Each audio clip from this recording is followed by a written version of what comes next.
What's up guys, Isaac here, RC Enthusiast, and today we have a brand new RC car, the Mojave 4S from Arrma. This thing retails for $499 and I got mine at JJ Customs in San Jose. He's got a few of them, they're pretty limited, he's got a few though, so if he still has them, you can go over there and take a look at them. Get that out of the way. First thing you see here, cardboard in the truck. Cool, like every other unboxing, right? So let's get the cardboard out, and then we're gonna see what we got in here. Take out the beautiful truck. Ooh, look at this thing. Set her on the table. Man, look at this, looks nice. You wanna help me peel off the wrap? All right, cool. Get one hand on here at least. There you go. Ooh, nothing like that brand new truck look and smell. All right, so this is the Mojave 4S. Just looking at some things, it has a lot of, if you want to get closer, you can check out the truck. It has a lot of bracing around the body, which is really cool. It has bracing down here, bracing on the roofs, you know, front bumper as always. And then the coolest part is it has this rear tail bracing, and that's super helpful because a lot of short course trucks, when you're rolling them and you're bashing with them, it's always these ends right here that crack, and it's always the rear half of it that gets really messed up. So I'm super happy to see that they did that. And obviously you have the bumper as well.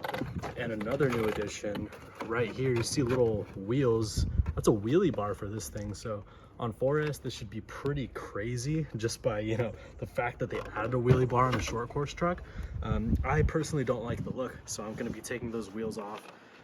But speaking of taking things off, let's take out the body. So it comes with these little clip retainers, which are pretty cool, and they can just pop off. Let's get this out of here. So this is a little bit smaller than the 6S Mojave, and then I'll have some comparison video with a slash next to it so you can get an idea. But this is the body. You can see that it has little guys inside of it, so that's pretty cool. And then the bottom actually has this like shroud almost.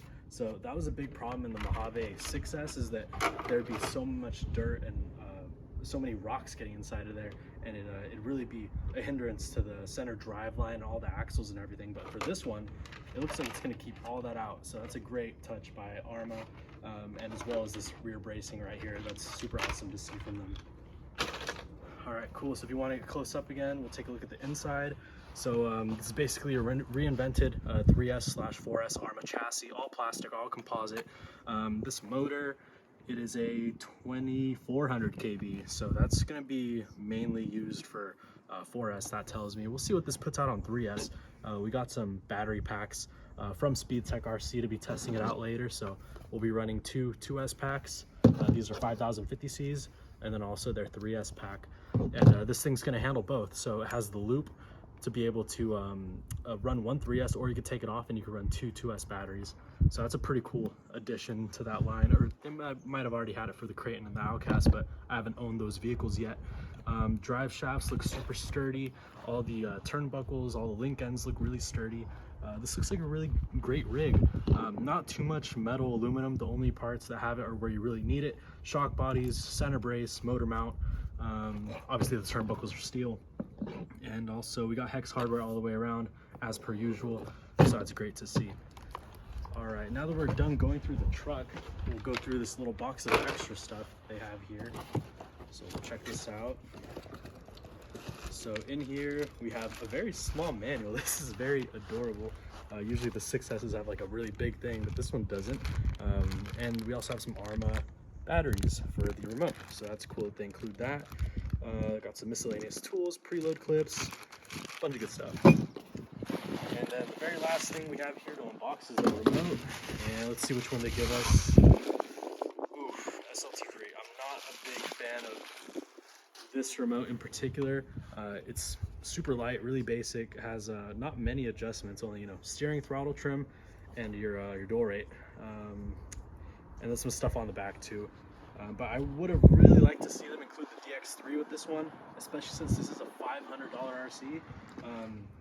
For the price, the SLT3, I expect to see this like on $200, $300 rigs, but for the $500 rigs like this one, where you have a lot of brushless power, you're spending a lot of money on it, I would really prefer to see that DX3 just for feel. It's better quality, and it's compatible with AVC and all the telemetry, which I think this already has pre-installed. So if you do upgrade the transmitter, you'll be able to take advantage of those benefits.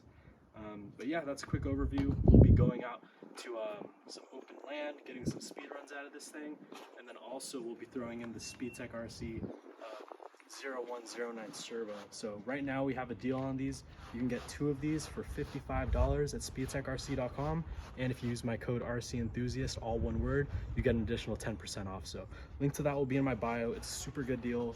One of these is going in here, and the other one is going in my Traxxas TRX4.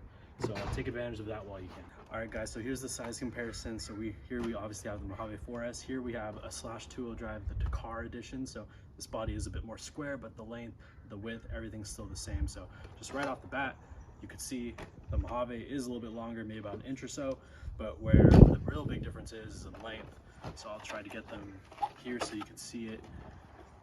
Front bumper to front bumper, you could see the Mojave is clearly about 4 to 5 inches longer than it. It's just a little bit wider as well, and it's overall a bigger vehicle compared to the Slash. I wish that I had my my SC8 with me still, because when I had that, that would have been a really great comparison. The SC8 is a really close in size comparatively to the Mojave 4S, but I don't have it with me. But just know it's going to be bigger than your Slash. It's going to be bigger than your Slash 4x4. It's really a perfect in between the Slash and also the Mojave 6S. But yeah, guys, thanks for checking them out.